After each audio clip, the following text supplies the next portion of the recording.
ಅಸ್ಸಲಾಮು ಅಲೈಕುಮ್ ವರಹಮತುಲ್ಲಾಹಿ ವಬರಕಾತು.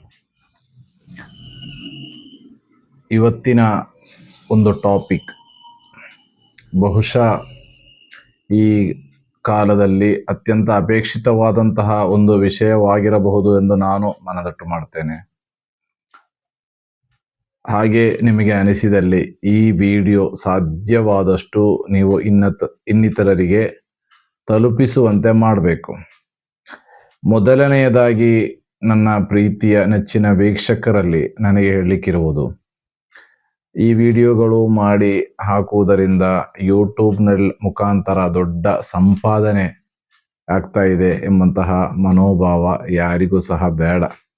ಕಾರಣ ನಮ್ಮಂತಹ ಪುಟ್ಟ ಪುಟ್ಟ ಉಸ್ತಾದರುಗಳು ಮಾಡುವಂತಹ ವಿಡಿಯೋಗಳು ಬೇಕಾದ ಮಟ್ಟದಲ್ಲಿ ಅದು ತಲುಪುವುದಿಲ್ಲ.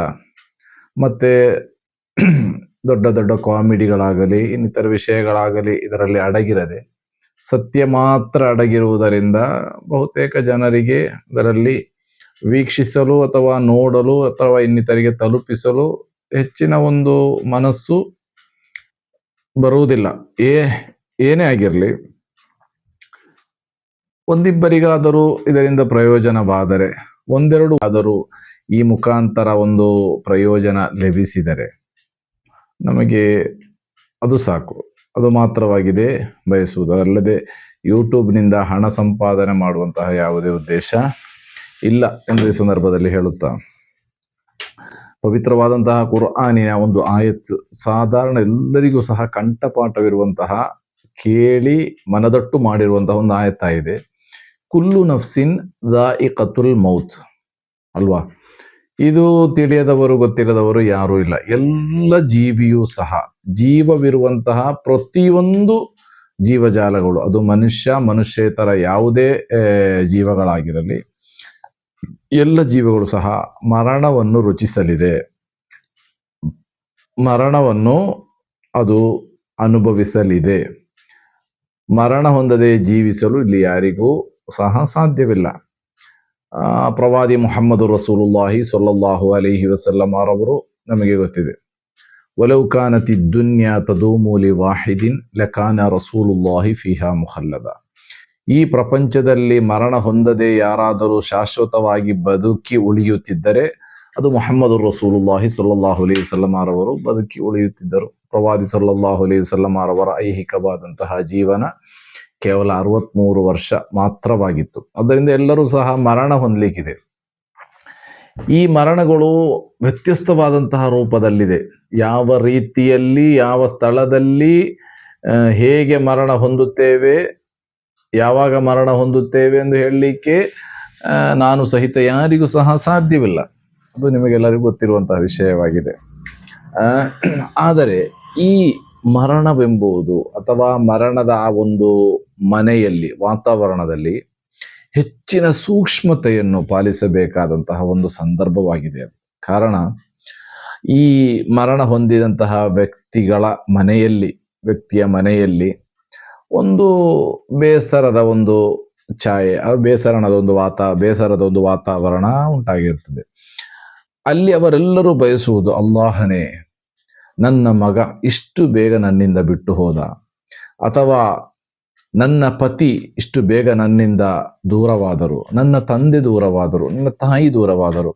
ಈ ರೀತಿಯ ಒಂದು ಬೇಸರದ ಒಂದು ವಾತಾವರಣವಾಗಿದೆ. ಆ ಸಂದರ್ಭದಲ್ಲೆಲ್ಲ ಅವರು ಬಯಸುವುದು, ನನ್ನ ಈ ಮಗನ ಅಥವಾ ಮಗಳ, ತಂದೆಯ, ಪತ್ನಿಯ ಯಾರದೇ ಆಗಿರಲಿ, ಮುಂದಿನ ಈ ಜೀವನ, ಕಬರು ಜೀವನ ಯಾವ ರೀತಿಯಾಗಿರಬಹುದು, ಅವರ ಪರಿಸ್ಥಿತಿ ಏನಾಗಿರಬಹುದು, ಅವರು ಅಲ್ಲಿ ಒಂದು ರಕ್ಷಣೆ ಹೊಂದಬೇಕಲ್ವಾ ಎಂಬಂತಹ ಒಂದು ಮನೋಭಾವ ಬಹಳಷ್ಟು ಜನರಿಗೆ ಇರುತ್ತದೆ.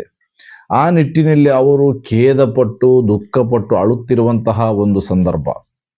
ಅದೇ ರೀತಿ ಅಲ್ಲಿ ಜಮಾಯಿಸಿದಂತಹ ವ್ಯಕ್ತಿಗಳು, ಅಲ್ಲಿ ನಾವು ಆಲೋಚನೆ ಮಾಡಬೇಕು, ಈ ಮನೆಯವರು ತನ್ನವರನ್ನು ಕಳೆದುಕೊಂಡಂತಹ ಒಂದು ದುಃಖದ ಪರಿಸ್ಥಿತಿಯಲ್ಲಿರುವಾಗ ನಾವೆಲ್ಲರೂ ಅಲ್ಲಿ ಸೇರಿ ಮಾಡಬೇಕಾಗಿರುವುದು ಏನು? ಒಂದು, ಆ ಮನೆಯವರಿಗೆ ಸಾಂತ್ವನ ಪಡಿಸಬೇಕು, ಸಮಾಧಾನ ಪಡಿಸಬೇಕು. ಮತ್ತೊಂದು, ಅಲ್ಲಿ ನಾವು ಈ ಮಯ್ಯಿತ್ತಿನ ಮಗ್ಫಿರತಿಗೆ ಬೇಕಾಗಿ, ಆ ಮಯ್ಯಿತ್ತಿನ ಪಾರತ್ರಿಕ ಮೋಕ್ಷಕ್ಕೆ ಬೇಕಾಗಿ ಕುರ್ಆನ್ ಪಠಿಸುವ, ದಿಕ್ರ್ಗಳನ್ನು ಹೇಳುವ, ಸ್ವಲಾತ್ಗಳನ್ನು ಹೇಳುವ, ದುಆ ಮಾಡುವ ಒಂದು ಕೆಲಸ ನಾವು ಮಾಡಬೇಕು. ಅದೇ ಸಂದರ್ಭ ನಾವು ಬಹಳಷ್ಟು ಕಡೆಗಳಲ್ಲೆಲ್ಲ ವೀಕ್ಷಣೆ ಮಾಡ್ತೇವೆ. ಮಯ್ಯಿತ್ ಒಂದು ಮರಣ ವಾರ್ತೆ ಕೇಳಿದಾಗ ಎಷ್ಟೋ ದೂರದಿಂದ ಆ ಮಯ್ಯಿತ್ತಿನ ಮನೆಗೆ ಬಂದು ತಲುಪುತ್ತಾರೆ. ತಲುಪಿ ಮಾಡುವಂಥ ಕೆಲಸವೇನು? ಇಸ್ಲಾಮಿನಲ್ಲಿ ಯಾವುದೇ ರೀತಿಯ ಒಂದು ಪುಣ್ಯವಿಲ್ಲದಂತಹ ಒಂದು ಕೆಲಸ ಮಾಡಿ ಮುಗೀತು ಅವರಿಗೆ ಅಂತ ಹೇಳಿದರೆ, ಆ ಮಯ್ಯಿತ್ತನ್ನು ನೋಡುವುದು, ನೋಡಿ ಅಲ್ಲಿಂದ ವಿರಮಿಸುವುದು, ಮುಗಿಯಿತು. ಆ ಮಯ್ಯಿತ್ತಿನ ಕಫನ್ ಬಟ್ಟೆಯನ್ನು ತೆಗೆದು ತೋರಿಸ್ತಾರೆ, ಬಂದು ನೋಡ್ತಾರೆ, ಒಂದು ಹಾಗೆ ಹೀಗೆ ಎಲ್ಲ ಮಾಡಿ ಒಂದು ನೋಡಿ ನಂತರ ಅಲ್ಲಿಂದ ಹೋಗ್ತಾರೆ. ಮತ್ತೆ ಯಾವುದೇ ರೀತಿಯ ಕುರಾನ್ ಪಠಿಸುವುದಾಗಲಿ, ದುವಾ ಮಾಡುವುದಾಗಲಿ ಯಾವುದೇ ರೀತಿಯಲ್ಲಿ ಇಲ್ಲ. ಅದೇ ಒಂದು ದೊಡ್ಡ ಪುಣ್ಯ ಕರ್ಮವಾಗಿ ಮಾಡಿ ಅವರು ಅಲ್ಲಿಂದ ವಿರಮಿಸ್ತಾರೆ. ಬದಲಾಗಿ ಇದರಿಂದ ಮಯ್ಯಿತ್ತನ್ನು ಬಂದು ನೋಡುವುದರಿಂದ ಯಾವುದೇ ರೀತಿಯ ಪುಣ್ಯ ಆ ಮಯ್ಯಿತ್ತಿಗೆ ಸಿಗುವುದಿಲ್ಲ, ನೋಡಿದವರಿಗೂ ಸಿಗುವುದಿಲ್ಲ. ಕಾರಣ ಇಸ್ಲಾಮಿನಲ್ಲಿ ಒಂದು ಪ್ರತಿಫಲಾರ್ಹವಾದಂತಹ ಒಂದು ಸಂಗತಿ ಆಗಬೇಕಾದರೆ ಅದೊಂದು ಸುನ್ನತ್ತಾದಂತಹ ಕಾರ್ಯ ಅಥವಾ ಅದೊಂದು ಕಡ್ಡಾಯವಾದಂತಹ ಕಾರ್ಯವಾಗಿರಬೇಕು. ಇದು ಯಾವುದೂ ಅಲ್ಲ. ಮಯ್ಯಿತ್ತನ್ನು ಬಂದು ನೋಡುವುದು ಮಾತ್ರ ಸುನ್ನತ್ ಎಂಬುದು ಇಲ್ಲ. ಇನ್ನು ಮಹಾನುಭಾವರುಗಳಾದಂತಹ ದೊಡ್ಡ ದೊಡ್ಡ ಸಜ್ಜನರ ಮಯ್ಯಿತ್ತುಗಳನ್ನು ನೋಡುವುದು, ಅದರ ಮುಖಾಂತರ ಬರಕತ್ ಪಡೆಯುವ ಒಂದು ಪ್ರಯೋಜನವಿದೆ. ಆದರೆ ಸಾಧಾರಣ ವ್ಯಕ್ತಿಗಳ ಮಯ್ಯಿತ್ತನ್ನು ನೋಡುವುದರಿಂದ ಯಾವುದೇ ಪ್ರಯೋಜನ ಇಲ್ಲ. ಒಂದು. ಎರಡನೆಯದು, ಒಬ್ಬ ವ್ಯಕ್ತಿ ಮರಣ ಹೊಂದಿದರೆ ಆ ಮನುಷ್ಯ ಎಂಬಂತಹ ನಿಟ್ಟಿನಲ್ಲಿ ಆ ವ್ಯಕ್ತಿಗೆ ಪ್ರತ್ಯೇಕವಾದಂತಹ ಒಂದು ಹುರ್ಮತ್ತು, ಒಂದು ಗೌರವವಿದೆ. ಒಂದು ಪುರುಷನಾದಂತಹ ಒಂದು ವ್ಯಕ್ತಿ ಮಯ್ಯಿತ್ತಾದರೆ ಆ ಮಯ್ಯಿತ್ತಿನ ಪತ್ನಿ, ತಾಯಿ, ಅಕ್ಕ, ತಂಗಿ, ಮಗಳು, ಅಜ್ಜಿ, ಈ ರೀತಿಯ ಹತ್ತಿರದ ರಕ್ತ ಸಂಬಂಧಿಗಳಲ್ಲದೆ ಇನ್ಯಾರು ಸಹ ಮಯ್ಯಿತ್ತನ್ನು ನೋಡಬಾರ್ದು. ಇದು ಪ್ರತ್ಯೇಕವಾದಂಥ ಒಂದು ಆಹ್ವಾನ ಇದೆ. ಮಯ್ಯಿತ್ ನೋಡ್ಲಿಕ್ಕೆ ಬಾಕಿ ಇರುವವರೆಲ್ಲ ಬನ್ನಿ, ಫಸ್ಟಿಗೆ ಹೆಂಗಸರೆಲ್ಲ ನೋಡಿ, ಆಮೇಲೆ ಗಂಡಸರು ನೋಡಿ. ಇದು ಎಲ್ಲಿಂದ ಬಂದಂತಹ ಒಂದು ಸಂಸ್ಕಾರ, ಒಂದು ಸಂಸ್ಕೃತಿ? ಏನಾದರೂ ಒಂದು ಪ್ರಯೋಜನ ಮಯ್ಯಿತ್ತಿಗೆ ಬೇಕಲ್ವಾ? ಹರಾಮಾದಂತಹ ಅನ್ಯ ಸ್ತ್ರೀಗಳು ಬಂದು ಈ ಮಯ್ಯಿತ್ತನ್ನು ನೋಡುವುದು ಬಹಳ ಖೇದಕರವಾದಂತಹ ಒಂದು ಸಂಗತಿಯಾಗಿದೆ. ಇನ್ನು ಈ ಮಹಿಳೆಯರು ನೋಡುವಂತಹ ಸಂದರ್ಭದಲ್ಲಿ, ಆ ಮಹಿಳೆಯರಿಗೆ ಆ ಮಯ್ಯಿತ್ತನ್ನು ತೋರಿಸುವಂತಹ ಸಂದರ್ಭದಲ್ಲಿ ಅಲ್ಲಿ ಮಹಿಳೆಯರು ಮಾತ್ರ ಅಲ್ಲ ಇರುವುದು, ಇನ್ನು ಕೆಲವೊಂದು ಅವಿವೇಕಿಗಳಾದಂತಹ ಕೆಲವೊಂದು ಪಡು ಜಾಹಿಲ್ಗಳು ಅಂತ ಹೇಳ್ತಾರೆ, ಅಂತಹ ಕೆಲವೊಂದು 5-6 ಯುವಕರು ಆ ಮಯ್ಯಿತ್ತನ್ನು ಸರಿಪಡಿಸುವ ಅದೇ ನೆಪದಲ್ಲಿ ಅಲ್ಲೇ ನಿಂತಿರ್ತಾರೆ. ಇಲ್ಲಿ ನೂರಾರು ಮಹಿಳೆಯರು ಅವರ ಸುತ್ತು ಭಾಗದಲ್ಲೂ ನಿಂತು ಮಯ್ಯಿತ್ತನ್ನು ನೋಡ್ತಾರೆ, ಅಳುತ್ತಾರೆ, ಮಾತನಾಡ್ತಾರೆ. ನಾವು ಯಾಕೆ ಇಷ್ಟೊಂದು ಹೀನಾಯ ಸ್ಥಿತಿಗೆ ನಾವು ತಲುಪಿದ್ದೇವೆ? ಮರಣ ಹೊಂದಿದೆ, ಮಯ್ಯಿತ್ತಿದೆ. ಆ ಮರಣ ಹೊಂದಿದವರ ಮನೆಯವರ ಆ ದುಃಖ, ಖೇದ, ಸಂಕಟ ಅದೊಮ್ಮೆಯೂ ಸಹ ನಮಗೆ ಊಹಿಸಲಿಕ್ಕೆ ಸಾಧ್ಯವಿಲ್ಲ. ಅಂತಹ ಸಂದರ್ಭದಲ್ಲಿ ಆ ಮಯ್ಯಿತ್ತಿಗೆ ಹೇಗಾದರೂ ಆಗಿ ರಕ್ಷಣೆ ಹೊಂದಬೇಕು ಎಂಬಂತಹ ಒಂದು ಮನೋಭಾವ ಎಲ್ಲರಿಗೆ ಇರಬೇಕು ಹೊರತು, ಆ ಸಂದರ್ಭದಲ್ಲೂ ಸಹ ಅನ್ಯ ಪರ ಸ್ತ್ರೀ ಪುರುಷರು ಪರಸ್ಪರ ಒಟ್ಟು ಸೇರುವಂತಹ, ಪರಸ್ಪರ ನೋಡುವಂತಹ ಆ ಒಂದು ಹರಾಮಾದಂತಹ ಒಂದು ವಾತಾವರಣ ಮಯ್ಯಿತ್ತಿನ ಮನೆಯಲ್ಲಿ ನಾವು ಯೋಚನೆ ಮಾಡಬೇಕು. ಆ ಮಯ್ಯಿತ್ತಿನ ಮನೆಯಲ್ಲೂ ಸಹ ಹಾಗೆ ನಾನು ಹೇಳೋದು, ಒಂದು ಮಯ್ಯಿತ್ ಮರಣ ಹೊಂದಿದರೆ ಇನ್ನಿತರ ಅನ್ಯ ಪುರುಷರು ನೋಡುವುದು ಸರಿಯಲ್ಲ. ಒಂದು ಹೆಣ್ಣು ಮಯ್ಯಿತ್ತಾದರೆ, ಒಂದು ಗಂಡು ಮಯ್ಯಿತ್ತಾದರೆ ಅನ್ಯ ಸ್ತ್ರೀಗಳೆಲ್ಲ ಬಂದು ನೋಡುವುದು ಸರಿಯಲ್ಲ. ನಾನು ಸಣ್ಣ ಪ್ರಾಯದಲ್ಲಿ ಕಲಿಯುತ್ತಿರುವಂತಹ ಸಂದರ್ಭದಲ್ಲಿ ಒಬ್ಬ ವ್ಯಕ್ತಿ, ಒಂದು ಹಾಜಿಯಾರ್ ಮರಣ ಹೊಂದಿದ್ರು. ಆ ಮರಣ ಹೊಂದಿದಂತಹ ಸಂದರ್ಭದಲ್ಲಿ ಆ ಮಯ್ಯಿತ್ತಿನ ಮನೆಯ ಆ ಬಾಗಿಲಲ್ಲಿ ನಿಂತಿದ್ರು ಆ ಹಾಜಾರವರ ಮಗ. ಒಂದೇ ಒಂದು ಹೆಣ್ಣನ್ನು ಸಹ ಆ ಮಯ್ಯಿತ್ತನ್ನು ನೋಡ್ಲಿಕ್ಕೆ ಅವರು ಬಿಡ್ಲಿಲ್ಲ. ಇಲ್ಲ, ನಾವು ಮೊದಲಿನಿಂದಲೇ ಪರಿಚಯ, ನಮ್ಮ ಆಸುಪಾಸಿನವರು, ಯಾವುದು ಸಹ ಇಲ್ಲಿ ಒಪ್ಪುವುದಿಲ್ಲ, ಇಲ್ಲಿ ಮೈಯತ್ ನೋಡ್ಲಿಕ್ಕೆ ಅಲೌಡ್ ಇಲ್ಲ, ಹರಾಮಾಗಿದೆ. ಜೀವಂತವಿರುವಾಗಲೂ ಅನ್ಯಪರ ಸ್ತ್ರೀ ಪುರುಷರು ನೋಡುವುದು ಹರಾಮ್. ಇನ್ನು ಮರಣ ಹೊಂದಿದ ನಂತರವಾದರೂ ಸ್ವಲ್ಪ ಗೌರವ ಮೈಯತ್ತಿಗೆ ಕೊಡಬೇಕಲ್ಲ. ಇನ್ನು ಪುಣ್ಯ ಸಿಗುವುದಾದರೆ ಅದೊಂದು ಬೇರೆ ಸಂಗತಿಯಾಗಿತ್ತು. ಪುಣ್ಯವೇ ಇಲ್ಲ, ಪುರುಷರೇ ನೋಡುವುದು ಪುಣ್ಯವಿಲ್ಲ, ಅದರೊಂದಿಗೆ ಮಹಿಳೆಯರು ಹೋಗಿ ನೋಡುವುದು, ಮಹಿಳೆಯರ ಮೈಯತ್ತನ್ನು ಪುರುಷರು ಹೋಗಿ ನೋಡುವುದು, ಇದ್ಯಾವುದು ಸಹ ಒಪ್ಪುವಂಥ ವಿಷಯ ಅಲ್ಲ. ಅದರಲ್ಲೂ ಸಹ ಮೈಯತ್ ಪರಿಪಾಲನೆ ಮಾಡುವಂತಹ ಸಂದರ್ಭದಲ್ಲಿ ಆ ಮೈಯತ್ತಿನ ಮನೆಯಲ್ಲಿ ಮಹಿಳೆಯರು ಇರುವಂತಹ ಸಂದರ್ಭದಲ್ಲಿ ಪುರುಷರು ಹೋಗುವುದಾಗಲಿ, ಪುರುಷರು ಇರುವಂತಹ ಸಂದರ್ಭದಲ್ಲಿ ಮಹಿಳೆಯರು ಹೋಗುವುದಾಗಲಿ ಸರಿಯಲ್ಲ. ಇನ್ನು ಮಹಿಳೆಯರು ನೋಡುವಂತಹ ಒಂದು ಕಡ್ಡಾಯವಾದಂತಹ ಒಂದು ಅವಸ್ಥೆಯಲ್ಲಿ ಅಲ್ಲಿ ಪುರುಷರು ಯಾರೂ ಸಹ ಇಲ್ಲದೆ ಅವರಿಗೆ ಸಂಪೂರ್ಣವಾಗಿ ಅನುವು ಮಾಡಿಕೊಟ್ಟು ಅಲ್ಲಿಂದ ಬರಬೇಕು. ಇದಾಗಿದೆ ಒಂದು ಮೈಯತ್ತಿನೊಂದಿಗೆ ನಾವು ತೋರ್ಪಡಿಸುವಂತಹ ಒಂದು ಜವಾಬ್ದಾರಿ ಮತ್ತು ಕರ್ತವ್ಯ. ಅದೇ ರೀತಿ ಇನ್ನು ಹಲವಾರು ವಿಷಯಗಳಿದೆ. ಮೈಯತ್ತು ಸ್ನಾನ ಮಾಡಿಸುವಂತಹ ಸಂದರ್ಭದಲ್ಲಿ ಒಂದು 3 ಜನ ಮಾತ್ರ ಅಲ್ಲಿ ಅಗತ್ಯವಿರೋದು, 3 ತಪ್ಪಿದರೆ 4 ಜನ ಮಾತ್ರ. ಮೈಯತ್ತಿನ ಒಂದು ಪೋಷಕ, ಅದೇ ರೀತಿ ಸ್ನಾನ ಮಾಡಿಸುವವರೊಬ್ಬರು, ಸಹಾಯ ಮಾಡಲಿಕ್ಕೆ ಒಬ್ಬರು, ಬಸ್ ಇಷ್ಟೇ ಜನ. ಆದರೆ ಅಲ್ಲಿ ಬಹಳಷ್ಟು ಜನ, 10-20 ಜನ ಮೈಯತ್ತು ಸ್ನಾನ ಮಾಡಿಸುವಂತಹ ಸಂದರ್ಭದಲ್ಲಿ ಸೇರ್ತಾರೆ. ಅದೇ ರೀತಿ ಎಲ್ಲ ಮುಗಿದ ನಂತರ ಮೈಯತ್ತಿನ ಕುಟುಂಬಿಕರು ಒಬ್ಬೊಬ್ಬರಾಗಿ ಬಂದು ನೀರು ಸುರಿಯುವುದು, ಮೈಯತ್ತಿನ ತಂದೆ ನೀರು ಸುರಿಯುವುದು, ಮೈಯತ್ತಿನ ತಮ್ಮ ನೀರು ಸುರಿಯುವುದು, ಅಜ್ಜ ನೀರು ಸುರಿಯುವುದು. ಇದೆಲ್ಲ ಯಾವ ಭಾಗದಿಂದ ಉಂಟಾದಂತಹ ಸಂಸ್ಕೃತಿ? ಇದು ಯಾರು ಕಲಿಸಿದ್ದು? ಇದು ಹೇಗೆ ಉಂಟಾಯಿತು? ಒಮ್ಮೆ ಸಹ ಗ್ರಂಥಗಳಲ್ಲಿ ಈ ರೀತಿ ಕಾಣಲಿಕ್ಕೆ ಸಾಧ್ಯವಿಲ್ಲ.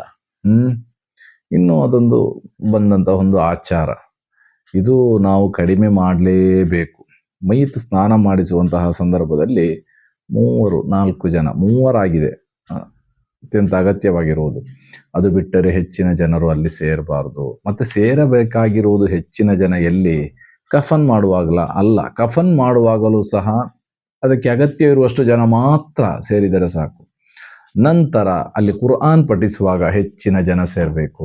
ಆಗ ಇಲ್ಲ, ಕುರ್ಆನ್ ಪಠಿಸ್ಲಿಕ್ಕೆ ಜನ ಇಲ್ಲ. ಮೈಯತ್ ನಮಾಜ್ ಮಾಡಲಿಕ್ಕೆ ಇಲ್ಲ. ಕಾರಣ ಏನು? ದೂರದಿಂದ ಬಂದವರು ಮೈಯತ್ತನ್ನು ನೋಡಿ ಅವರು ನಾನು ಮೈಯತ್ ನೋಕ್ಕಿ ಬಂದೆ, ನಾನು ಮೈಯತ್ ನೋಡಿ ಬಂದೆ, ಮುಗೀತು. ದೊಡ್ಡ ಒಂದು ಸಾಹಸ ಮಾಡಿದಂತಹ ರೀತಿಯಲ್ಲಿ ಹೇಳ್ತಾರೆ.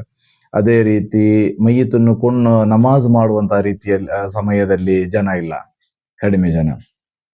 ಮೈಯತ್ತನ್ನು ಕೊಂಡೊಯ್ಯುವಾಗ ಜನ ಇಲ್ಲ, ದಫನ ಮಾಡುವಾಗ ಜನ ಇಲ್ಲ. ಈ ರೀತಿ ಎಲ್ಲಿ ಜನರ ಹೆಚ್ಚಿನ ಅಗತ್ಯವಿದೆಯೋ ಅಲ್ಲಿ ಜನರಿಲ್ಲದೆ ಸ್ನಾನ ಮಾಡಿಸುವಂತಹ ಸಂದರ್ಭದಲ್ಲಿ, ಕಫನ್ ಮಾಡುವಂತಹ ಸಂದರ್ಭದಲ್ಲಿ ಇದು ಯಾವುದೇ ರೀತಿಯ ಪ್ರಯೋಜನವಿಲ್ಲ. ಇನ್ನು ಬಹಳಷ್ಟು ಮೈಯತ್ತಿಗೆ ಸಂಬಂಧವಾದಂತಹ ಹಲವಾರು ವಿಷಯಗಳು ನಮಗೆ ಕಲೀಲಿಕ್ಕಿದೆ. ಕೆಲವರು ಗೊತ್ತಿದ್ದರೂ ಸಹ ಹಿಂದಿನಿಂದ ಬಂದಂತಹ ವಾಡಿಕೆ, ಅದು ಹೇಗೆ ಸಾಧ್ಯ ಬದಲು ಮಾಡಲಿಕ್ಕೆ? ಇಲ್ಲ, ಅದು ಕೆಲವೊಂದು ವಿಜ್ಞಾನಹೀನರ ಅಥವಾ ಜಾಹಿಲುಗಳ ಒಂದು ನಡವಳಿಕೆಯಿಂದ ಬಂದಂತಹ ಒಂದು ಸಂಸ್ಕೃತಿಯಾಗಿದೆ ಹೊರತು ಗ್ರಂಥಗಳಲ್ಲಿ ಅದನ್ನು ನಮಗೆ ಕಾಣಲಿಕ್ಕೆ ಸಾಧ್ಯವಿಲ್ಲ. ಆದ್ದರಿಂದ ನಾವು ಹೆಚ್ಚಾಗಿ ಮೈಯತ್ತಿನ ಮನೆಯಲ್ಲಿ ಪರ ಸ್ತ್ರೀ ಪುರುಷರು ಒಟ್ಟಾಗುವಂತಹ ಒಂದು ವಾತಾವರಣ ನಾವು ಮಾಡಬಾರ್ದು. ಅಲ್ಲಿ ಮೈಯತ್ತನ್ನು ಹೆಚ್ಚಾಗಿ ಪುರುಷರೇ ಎಲ್ಲ ಸಂಸ್ಕಾರ ಮಾಡುವುದು.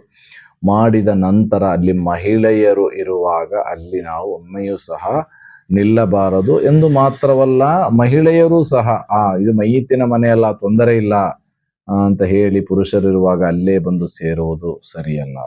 ಅದೇ ರೀತಿ ಒಂದು ವ್ಯಕ್ತಿ ಮರಣ ಹೊಂದಿದರೆ ಆ ಮೈಯತ್ತಿನ ಸಂಬಂಧಿಕರನ್ನು ತಜಿಯತ್ ಮಾಡುವುದು, ಸಾಂತ್ವನ ಪಡಿಸುವುದು 3 ದಿನದ ತನಕ ಸುನ್ನತಿರುವಂತಹ ಸಂಗತಿಯಾಗಿದೆ. ಅದೇ ಸಂದರ್ಭ ಒಂದು ವ್ಯಕ್ತಿ ಮರಣ ಹೊಂದಿದಾಗ ಆ ವ್ಯಕ್ತಿಯ ಪತ್ನಿಯನ್ನು ಸಮಾಧಾನ ಪಡಿಸ್ಲಿಕ್ಕೆ ಯುವಕರು ಹೋಗಬಾರ್ದು.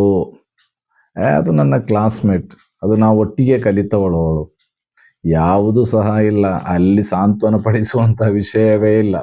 ಅದೇ ವಯಸ್ಸಾದಂತಹ ಒಂದು ಅಜ್ಜಿ ಇದ್ದಾರೆ, ಅದು ನೋ ಪ್ರಾಬ್ಲಮ್, ಹೋಗಿ ನೋಡ್ಬೋದು, ಮಾತನಾಡ್ಬೋದು.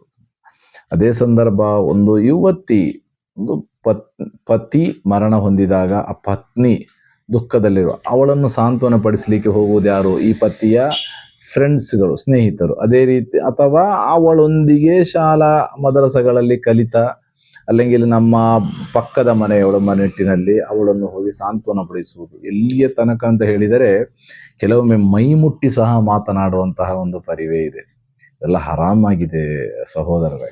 ಇದಕ್ಕೆ ಯಾವುದೂ ಸಹ ನಾವು ಅನುವು ಮಾಡಿಕೊಡದೆ ನಮ್ಮ ಮಯ್ಯಿತನ್ನು ಗೌರವಿಸುವುದು ನಮ್ಮೆಲ್ಲರ ಕರ್ತವ್ಯವಾಗಿದೆ. ನಾವು ಮಾಡಬೇಕಾಗಿರುವುದು, ಮರಣ ಹೊಂದಿದರೆ ಆ ಮಯ್ಯಿತಿಗೆ ಇನ್ನು ಕಬರ್ನಲ್ಲಿ ಹೋಗಿ ಮಲಗಿದಾಗ ಏನು ಪ್ರಯೋಜನವಿದೆ, ಆ ಮಯ್ಯಿತಿಗೆ ಇನ್ನು ಪಾರತ್ರಿಕವಾದಂತಹ ರಕ್ಷಣೆಗೆ ಮಯ್ಯಿತಿಗೆ ನಾವು ಏನು ಮಾಡಬೇಕು, ಅದನ್ನು ಮಾಡಬೇಕೇ ಹೊರತು ನಮ್ಮ ಚಪಲವನ್ನು ತೀರಿಸಿಕೊಳ್ಳಲು, ನಮ್ಮ ಸ್ವಾರ್ಥವನ್ನು ತೀರಿಸಿಕೊಳ್ಳುವಂತಹ ಒಂದು ಕೆಲಸ ನಾವು ಅಲ್ಲಿ ಮಾಡಕೂಡದು. ಕಾರಣ ಇಂದು ಅದು ಮಯ್ಯಿತ್, ನಾಳೆ ನಾನು ಮಯ್ಯಿತಾಗಿ ಮಲಗ್ತೇನೆ. ನನ್ನ ಮನೆಯಲ್ಲಿ ಬಂದು ಇತರರು ಹರಾಮುಗಳನ್ನು ಮಾಡುವಾಗ ಅಲ್ಲಿ ಶಿಕ್ಷೆ ಅನುಭವಿಸುವುದು, ನೋವು ಅನುಭವಿಸುವುದು ಮಯ್ಯಿತಾದಂತಹ ನಾನಾಗಿದ್ದೇನೆ ಎಂಬಂತಹ ಒಂದು ಮನೋಭಾವ ಎಲ್ಲರಿಗೂ ಇರಬೇಕು. ಅದರಿಂದ ಮಯ್ಯಿತ್ತಿನ ಮನೆಯಲ್ಲಿ ಹರಾಮುಗಳನ್ನು ಬರುವುದರ ಕುರಿತು ನಾವೆಲ್ಲರೂ ಜಾಗೃತರಾಗಬೇಕು. ಅಲ್ಲಾಹು ಸುಬ್ಹಾನಹು ವ ತಆಲಾ ನಮ್ಮೆಲ್ಲರನ್ನು ಕಾಪಾಡಲಿ. ಇನ್ನಷ್ಟು ಬಹಳ ವಿಷಯಗಳು ಮಯ್ಯಿತ್ತಿನ ಕುರಿತು, ಮಯ್ಯಿತ್ತಿನ ಮನೆಯಲ್ಲಿ ಉಂಟಾಗುವಂತಹ ವಾತಾವರಣದ ಕುರಿತು ಹೇಳಲಿಕ್ಕಿದೆ. ಹೇಳಲು, ಕಲಿಯಲು, ತಿಳಿಯಲು ಅಲ್ಲಾಹು ನಮಗೆಲ್ಲರಿಗೂ ತೌಫೀಕ್ ನೀಡಲಿ. ಆಮೀನ್ ಯಾ ರಬ್ಬಲ್ ಆಲಮೀನ್.